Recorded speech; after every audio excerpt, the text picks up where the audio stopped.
No, we'll start. Hello everybody, you're very welcome. We're going to start a little piece of music. It's called Fields of Gold. That's set into my arms, I think, is it? Our DJ's let us down already. We're going to start.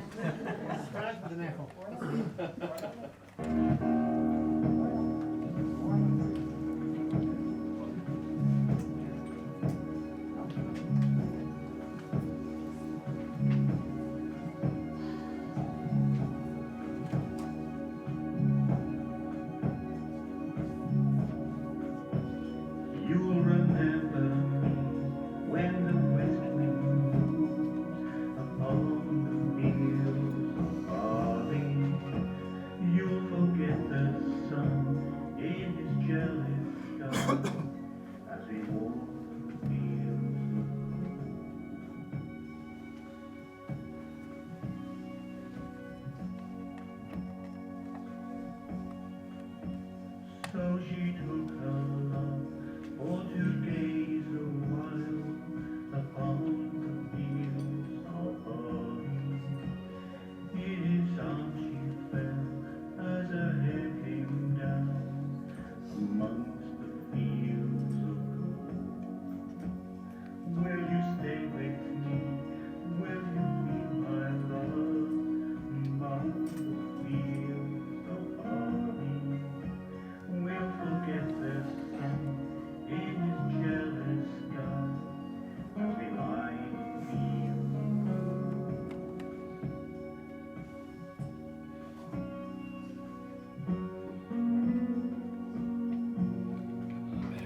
So the west wind moved like a lover's soul upon the fields of barley. Feel her body run when you kiss her mouth amongst the fields of gold. I never made promises lightly, and there have been some that I've broken, but I swear in the days still left we'll walk the fields of gold.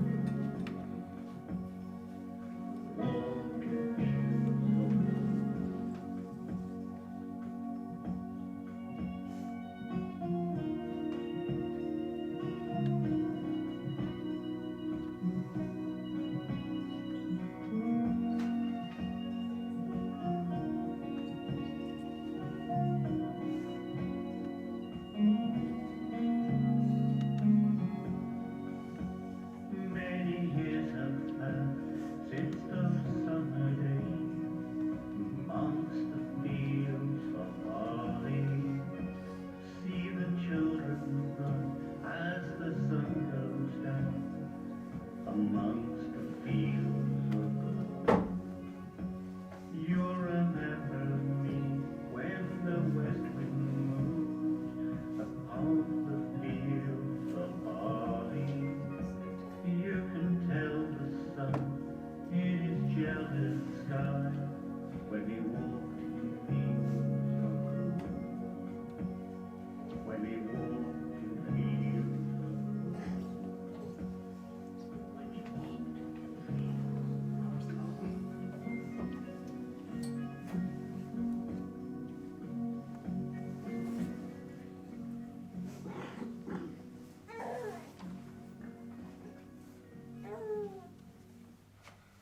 Fields of Gold.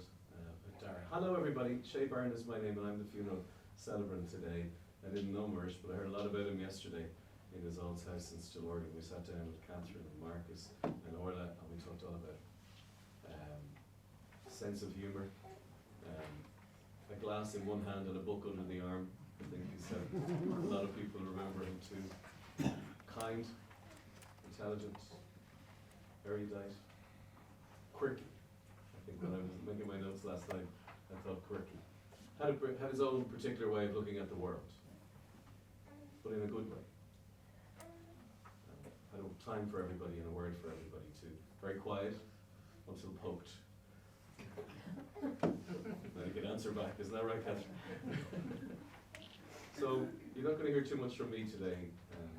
Muiris' family really have taken over the service in a beautiful way. Picks lovely poetry and beautiful music today as well. We're going to have some live music as well from Noah. And thank you, Noah's going to do that in a few minutes. So I hope that you can join us in the service today for the next 3.5 hours. As we read through the WB8, do you mind if I pick it up? Is that all right? I'm just going to do the first 11 chapters. But I was just admiring this copy of the collected poems of W.B. Yeats. Collected poems. It was quite a radical text at the time when it came out because it reordered some of the poetry, moved them to sections, and Yeats fans were in uproar. So I'm not surprised this is his copy. But I think it's probably about 35 years old, this book, and every single page. And there's a bookmark inside as well. He thinks of his past greatness when a part of the constellations of heaven. And that's the where the mark is. So it's beautiful. So we've put that there.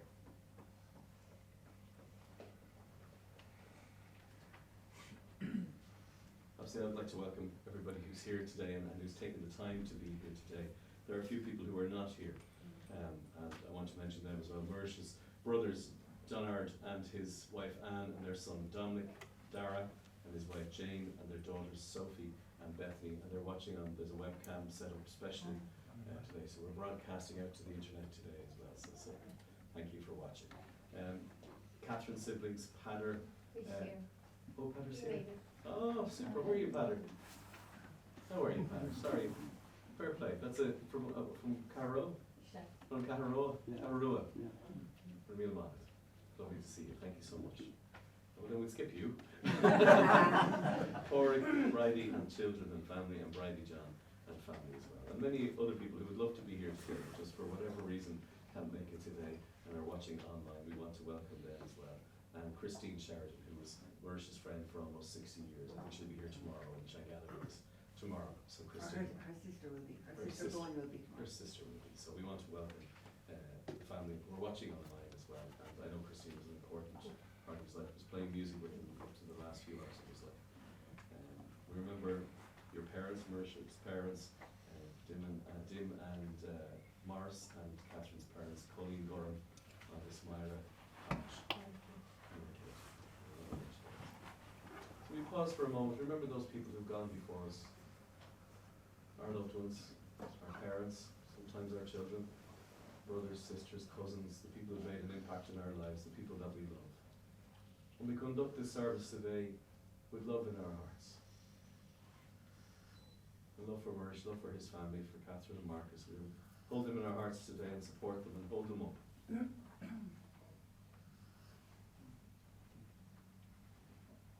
We're going to start today's service, as well as the welcomes from everybody, with a poem from W.B. Yeats, and this is called A Coat.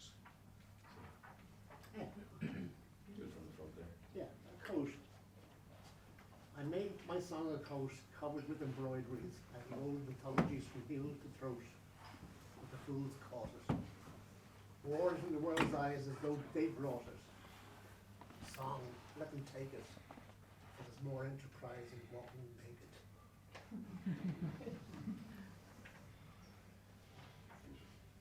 And our contributions today as well, of course, from the family, and thank you for that, and relatives and friends. So, very nice. And you're our DJ today as well, so when it all goes wrong. Blame me. The family scapegoat. Well, I was told about Muiris as well that he had many jokes. Now, there was supposed to be a couple of them written down today, but we found that maybe they may not be appropriate. Especially with young children. Especially with very young children here as well, who are teething at the moment. So, it's lovely to have everybody here. Thank you very much. I hope you can hear me outside. So thank you very much. Thank you for that. A snapshot of Muiris from Orla. Do you want to read from your Orla? That'd be easier. And then numerous papers on your. Thank you. Just want to welcome everybody. Marcus asked me to say a couple of words about Muiris. And if I was trying to think of him in 3 words, it would be his kindness, his generosity, and his fortitude, I think. Mental and emotional strength to endure adversity. Muiris was incredibly kind. He just never gossiped. He liked talking and conversation, but not idle chit chat and not any character assassination, anything like that. He was quite, if I kind of said that somebody doing my head in, he'd find something good to say about them. Often, when I was kind of giving out about our mother, I suppose, growing up, he saw the reasons and the good points. And the other thing was his generosity. And the number of people who said to me in the last few days about kindnesses that he'd done for them that nobody knew about except them. Because he didn't do anything for the glory. He wasn't doing it for the bright lights. But somebody had a difficulty, somebody had a problem needs solved, just did it. And my first memory of that was, I think I was about 8. He took me to the Ten Commandments, big movie. And we went down to Sandy Cove, which is nearly 3 miles from where we lived. But because it was a big blockbuster, they decided prices were higher. And he walked all the way home, left me at the steps of the cinema, walked all the way home, all the way back, just so it wouldn't be a disappointment. It wouldn't be a ruined day. And I thought that was, and he did things like that I always like, I just want to keep talking forever. But fortitude, that's the one I think sums him up totally. Muiris was sent to a school where the sole focus was sport and rugby. And as all of us knew, he had not an atom of sport.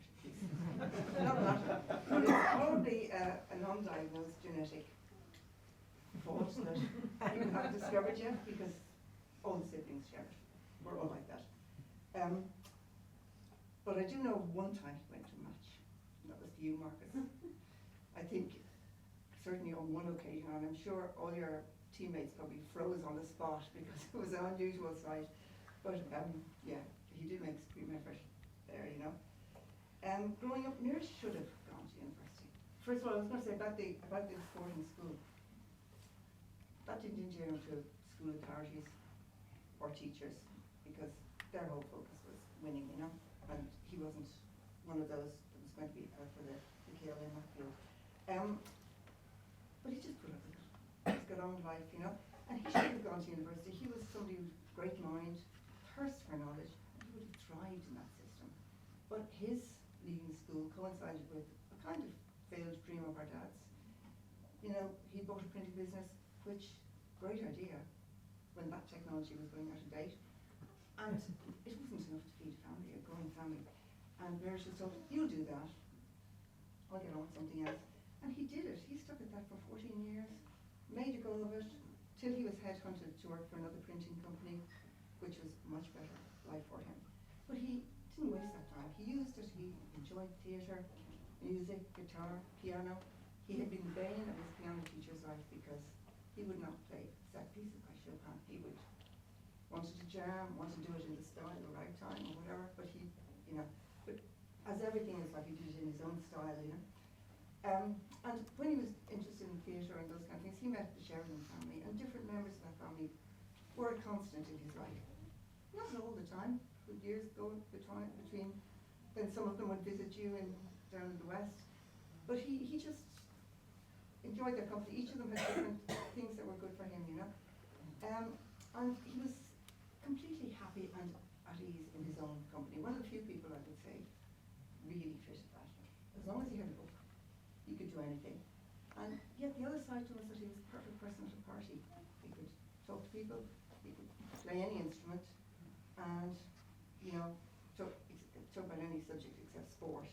And even the photos here show that kind of sign of his life. And the times he spent in cellars, those were all aspects of his life that people here probably knew, Loved the good life and music and song and a dance. Very much a free spirit, and he led a very bohemian, offbeat kind of lifestyle. So much so that we all thought that he'd never settle down, But all of that changed. When he met Catherine. And he totally adored her. Always did. And in time came along Marcus, his absolute pride and joy. And for over 40 years, maybe 45 or something like that, Muiris's love for Catherine never ever wavered. And even with his his last breath, he knew he could go gentle into that good night. Because the two of you were the apple of his eye. You were there. And that was very important to him. Now, just briefly say that after retirement, he really enjoyed his creative projects. He had time to do things. He designed paving stones that the shape of them and the pattern of them were his fingerprint. They were all different shapes. They were just an absolute geometric exercise or whatever project. And everything from making the mold, casting them, putting them in the ground, all of that was, he loved it. And the other big thing that actually impressed me, Marcus, was the wall plaque he made for you. It was black and white. It was a Louis Le Brocq picture, but he wanted to reproduce it much larger. But to do that, anybody else would just project it on a wall, draw around it. He designed a kind of machine so that every a pentagram, so that I couldn't remember the name. So that would exactly be what it was. He wasn't doing his own style in that, he was doing the exact thing. But from preparing the wood, painting it, to the varnishing, Muiris wasn't good at talking about his feelings and his emotions about people especially. But I always saw that as a kind of a labour of love, a sort of physical way he could express his emotion for you, Marcus. It was his way of doing it, and again, doing something in his own style, Now, just very briefly mention about his diagnosis. When he got that, which for lots of people would have been devastating. Very methodical, got things in order. His kind of mechanical mind came to the fore, wrote down all the things that people needed to know, and really handled it, move forward, I'll deal with this. And the only time I ever saw him really take a blow, I suppose, was the hospital meeting, where they asked him, because they have their formula and they tick their boxes, and they said, oh, how would you see your life going forward, or what would you want to achieve? And his wishes were very modest. And they said to him, no, you will need to live in residential care, you won't be able to live at home, you won't be able to live an independent life. And it's the only time I ever saw him crushed. And he kind of crumpled, but only for a moment. And the only thing he said was, that's a lot to take in. But when he went to the nursing home, and Noreen's sister will know this, he said, I am never going to play Scrabble. I'm not going to join in sing-songs, nor do any of that. But they had things like local history. People came in and did lectures, loved that. And the one he got the most joy out of, Monday evening, the writers group, Moat Writers Group, came in on Mondays. Then he could spend the week on the computer preparing his next things. He had Noreen in the nursing home who was great at motivating him as well. And they had like minds, they could talk about these things and what they do next, So you could all be forgiven for thinking, I'm making him out to be a saint. And he wasn't, he was a human, absolutely. But he was a deep and kind, caring thing. And the truth is that for Muiris, Catherine and Marcus were his life. They meant the world to him, and he was their whole world, The rest of us siblings, wider family, work colleagues, neighbours, friends, and indeed the kind staff who looked after him the last 3 years. We were merely satellites in his universe. We were close to him at times. The rest of the time, and most of the time, we were all getting on with our own lives, really. But there's one thing that unites all of us here. We miss him dreadfully, but each of us in our own unique way. Thank you.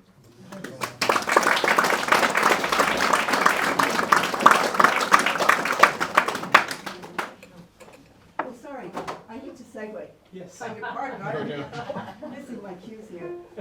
I just want to lead you to a song that Noah wrote. It's called Helping Hand. And Muiris used to love it in the nursing home. We given him a recording and he used to play it a lot, Thank you, Noah. Sorry, everybody.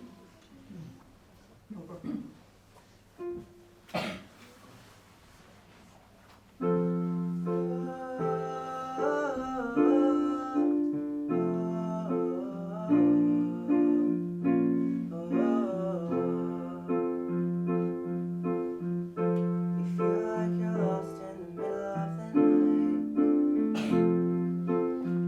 But there aren't any street lights to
And we have another round of applause. Oh, that was fun.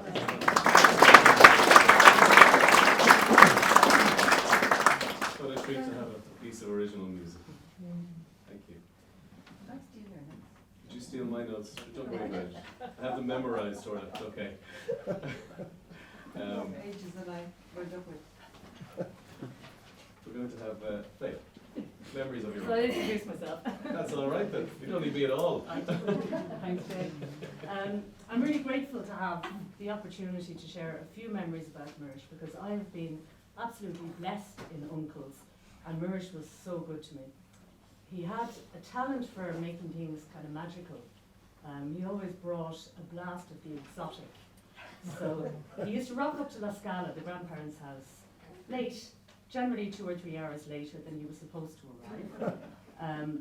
And most people would bring biscuits or an apple tart or a few sweets, but Muiris, no, he would stop in at Lee's Kitchen, Chinese takeaway, and buy up the place. He'd arrive laden with these foil boxes of the most incredible gourmet delights that we'd ever seen.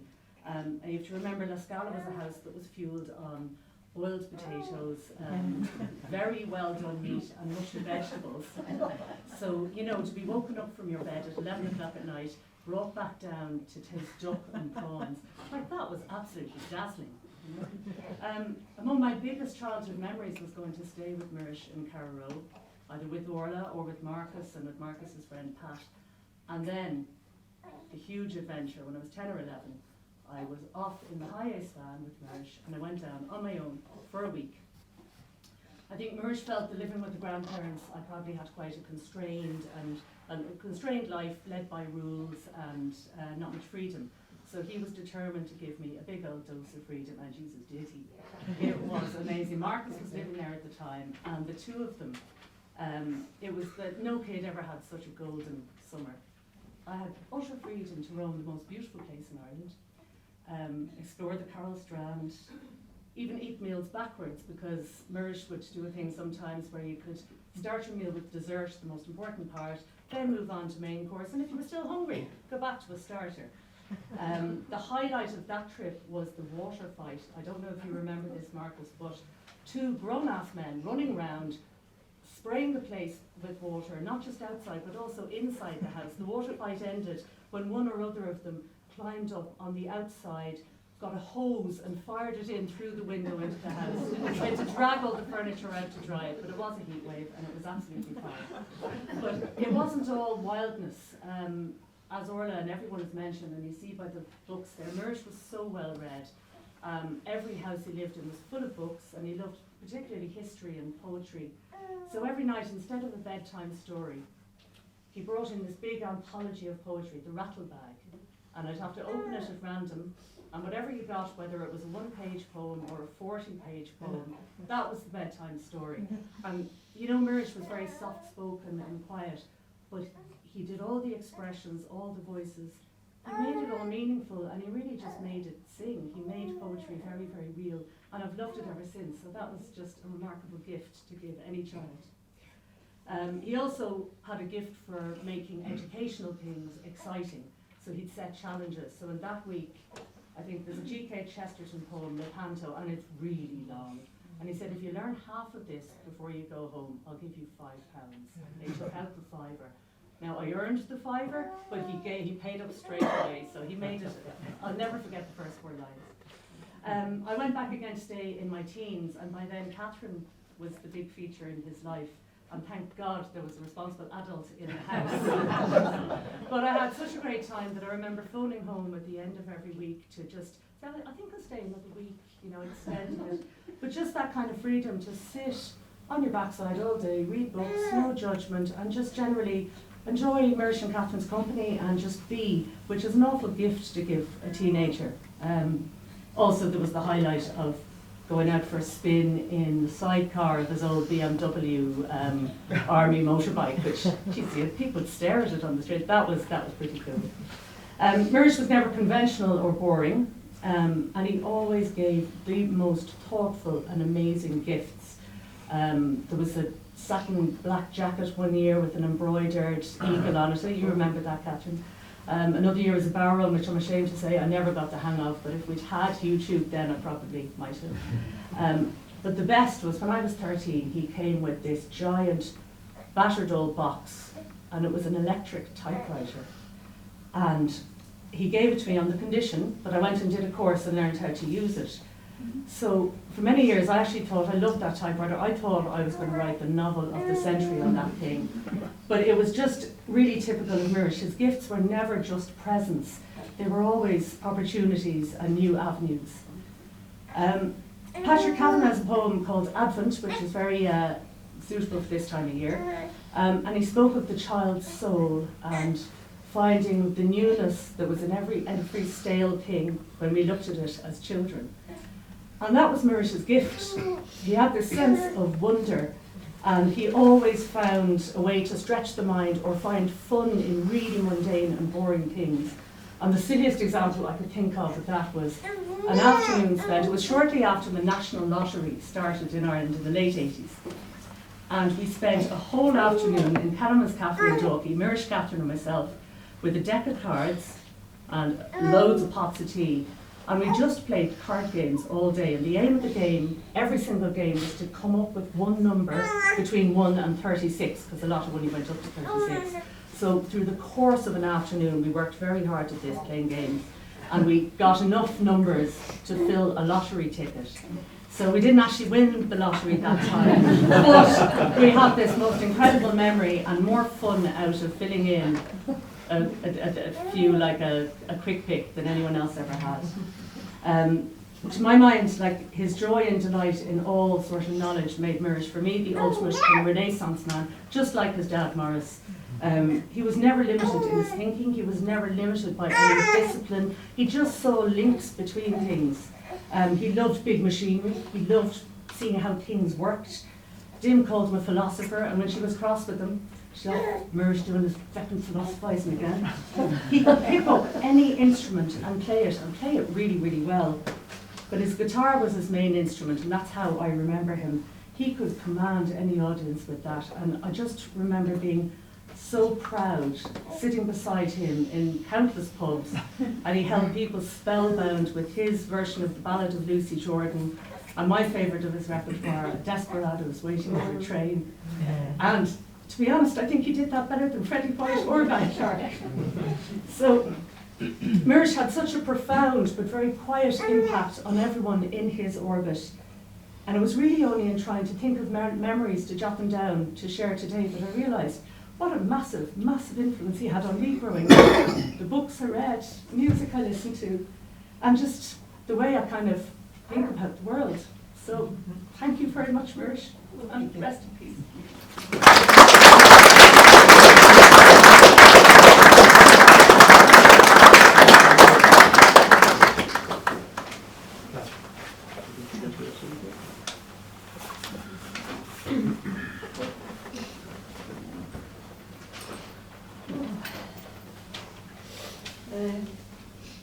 As most you know, I'm Muiris's wife, and the biggest gift he ever gave me was trying to instill self-confidence in me and feel better about myself, I suppose. And he gave me a love of poetry, love of books, a love of a lot of things, you know.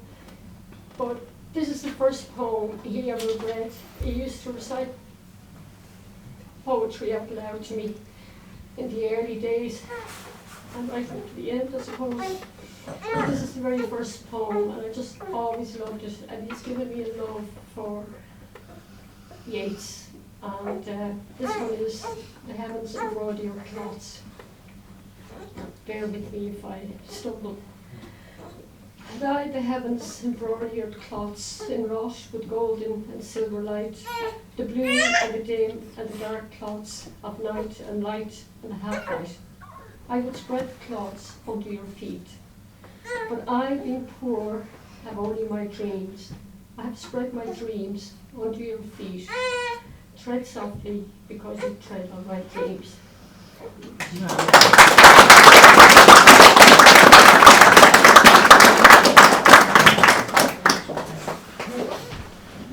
Thank you, Kath.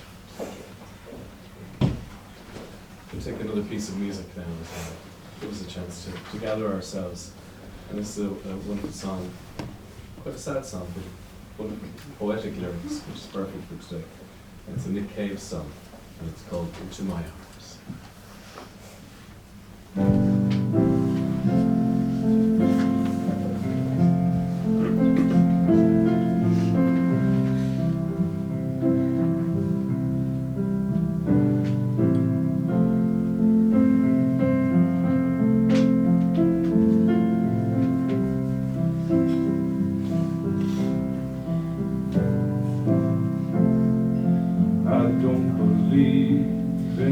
Interventionist God.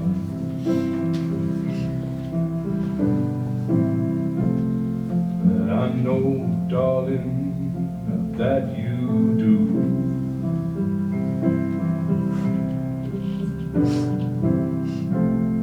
But if I did,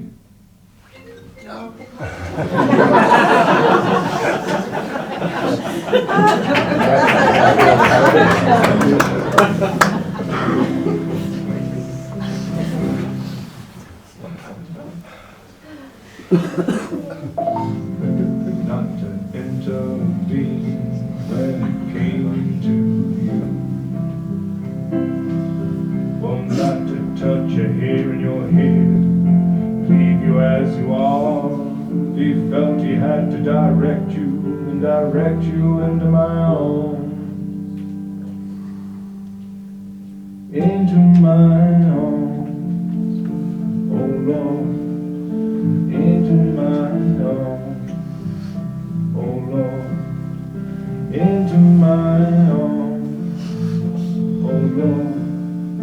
Into my arms.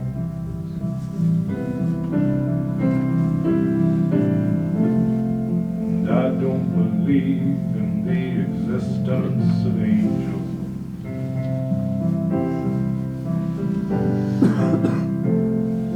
Looking at you, I wonder if that's true.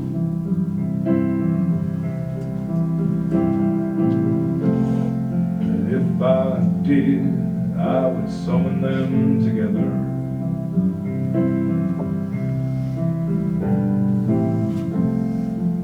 Ask them to watch over you. Well, to each burn a candle for you, to make bright and clear your path, and to walk like Christ in grace and love and guide you into my arms. Into my arms, oh Lord. Into my arms, oh Lord. Into my arms, oh Lord. Into my arms.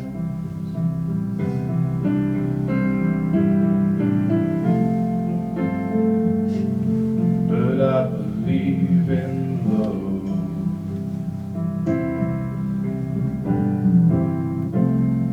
And I know that you do too.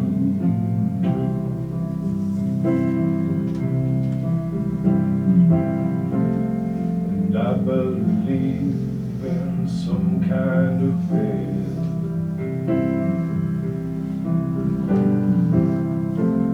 That we can walk down, me and you. So keep your candles burning, make a journey bright and pure, that you'll keep returning always and evermore. Into my arms, oh Lord. Into my arms, oh Lord. Into my arms, oh Lord. Into my arms.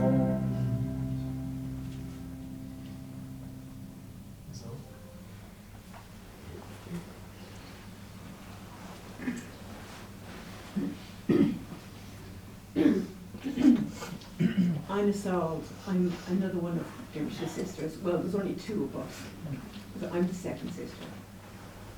Torrian Hale Fogta na Hydrochic Muiris Linanish. August is sever muja Morgan a Buicus. Catherine and Marcus. On behalf of Muiris' siblings, I want to convey our gratitude, pure love and appreciation for our brother. I know I speak for everyone here in acknowledging the incredible care you afforded Muiris. And it wasn't just care. Catherine, you fought for Muiris like a lioness. You advocated for him. There was simply nothing that you wouldn't do for him. And Muiris had the security of knowing that you were truly in his corner. When I saw you in action, I stood back in admiration and commented, "You're some woman." Being modest, you brushed this off. "Oh, is Bon Leaku in our era?" Your devotion, your kindness, your care, your good humour and attention, and your utter lack of any resentment or impatience ever enabled Muiris to have a good quality of life, and even with limited mobility, to pursue his many interests. The relationship between you and Muiris was one of kindness, respect, and good humour. You were both quick to laugh, and quick to see the fun and the positive in any situation. We here all agree that Muiris had many talents, but perhaps his greatest talent was in choosing a life partner. Bhí buan a rá aige, ní aon aontas é an tura atá air. Marcus, ó fard an sco. Buíochas ó crí a rís a Catherine agus Marcus. Ní raibh teorann leis an ara a fuair Muiris buan.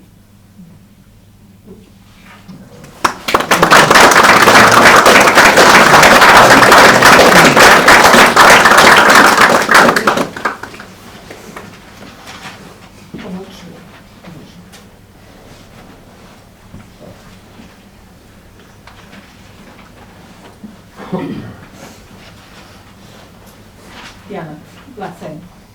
On the day when the weight deadens on your shoulders and you stumble, may the clay dance to balance you. And when your eyes freeze, the grey window and the ghosts of loss get into you, may a flock of colours, indigo, red, green, and azure blue, come to awaken you, a meadow of delight. When the canvas frays in the curl of port, and a stain of ocean blackens beneath you, there may come across the water a path of yellow moonlight to bring you safely home. May the nourishment of earth be yours. May the clarity of light be yours. May the fluency of the ocean be yours. May the protection of the ancestors be yours. And so may a slow wind work these words of love around you, an invisible cloak to mind your life. Thank you.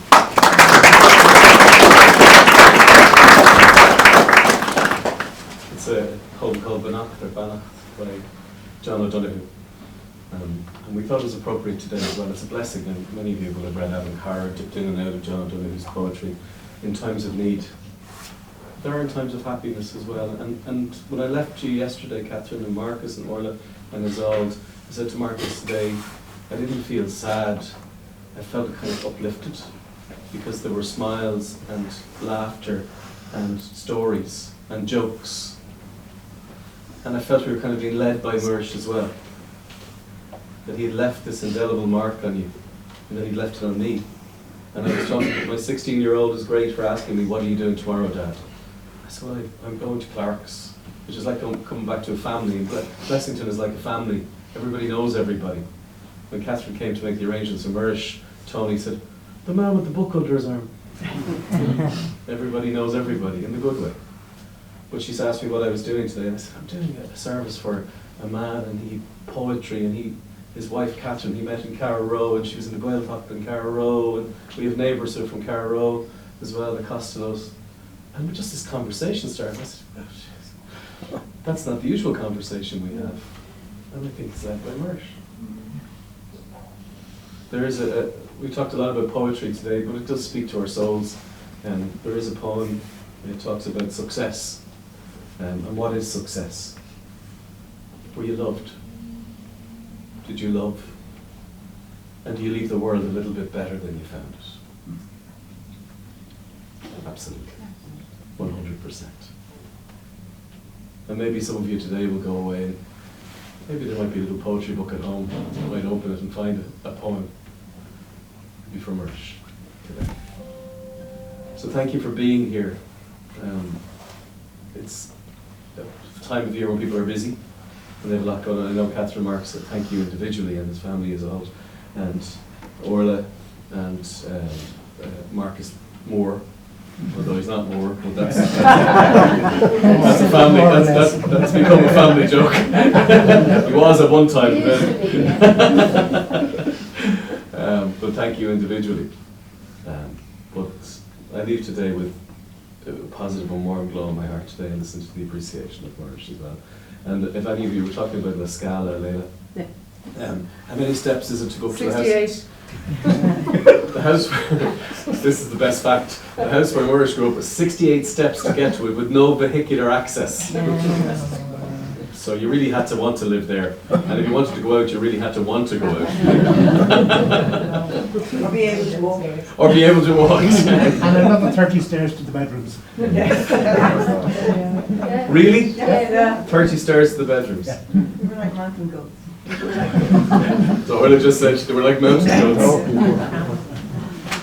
So we hold him in our hearts today, and we hold his family in our hearts today. And if I may, this isn't on the running order of the list today, but I have a little quote which I keep with me. And sometimes when life gets a bit highfalutin and a little bit complicated, it's from a wonderful book called 3 Men in a Boat. And you're probably familiar with it. And it's a little quote, and I keep it with me because it as I say, when things get when I get a little bit highfalutin, I realise what do you need in your life. Let your boat of life be light, packed with only what you need. A homely home and simple pleasures. 1 or 2 friends, worth the name. Someone to love and someone to love you.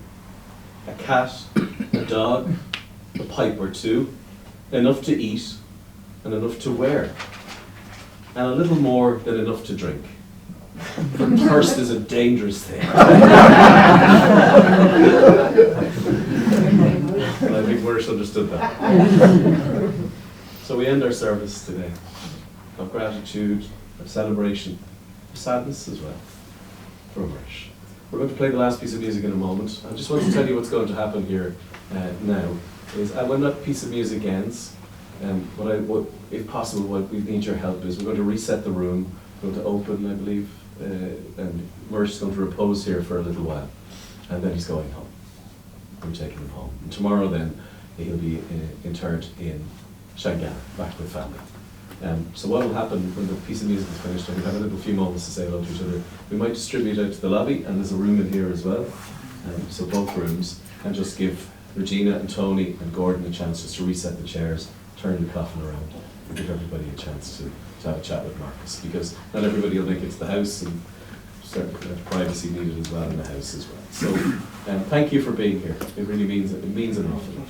It really does. I'm honoured. I'm very honoured to be here. I feel like part of the family, and the Blessington family, and the Clark family as well. So we appreciate it. Muiris Moore. Marcus Moore. Excuse me, Marcus Moore. Marcus Moore. Don't say that. Don't say that.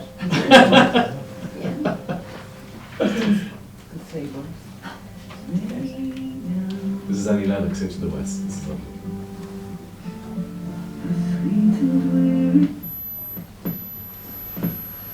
We will be in a moment.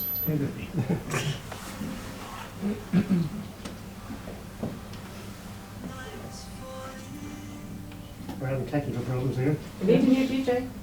Yeah. I don't know where you'd find one.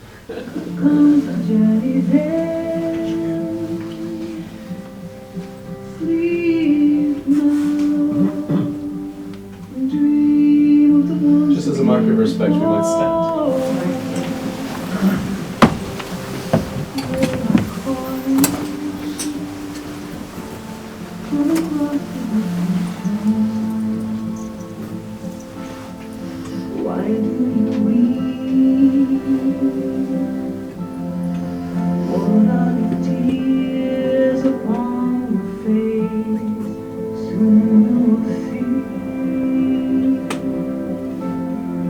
All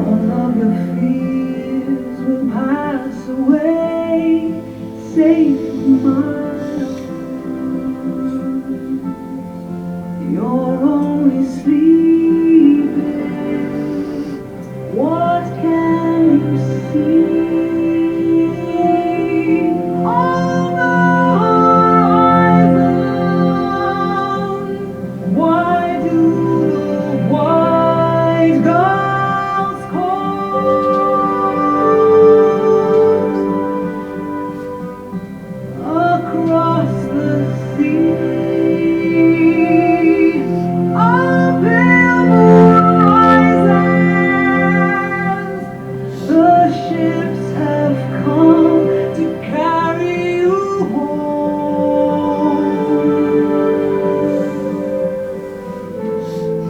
Dawn will turn to silver glass. A light on the water, all souls pass. Hope fades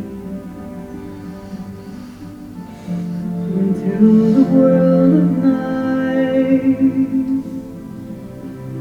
through shadows falling out of memory and time. No one say we have come now to the end. White shores are calling. You and I will meet again. You'll be here in my arms, just sleeping. What can you see? On the horizon. Why do the white gulls call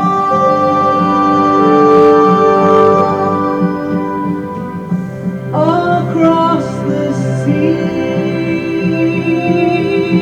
A pale moon rises. The ships have come to carry you home.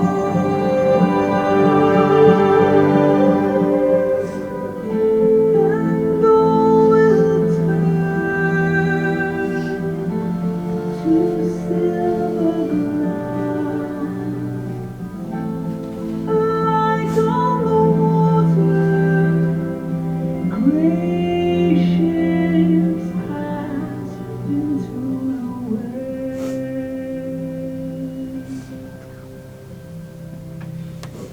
Thank you very much, Elizabeth.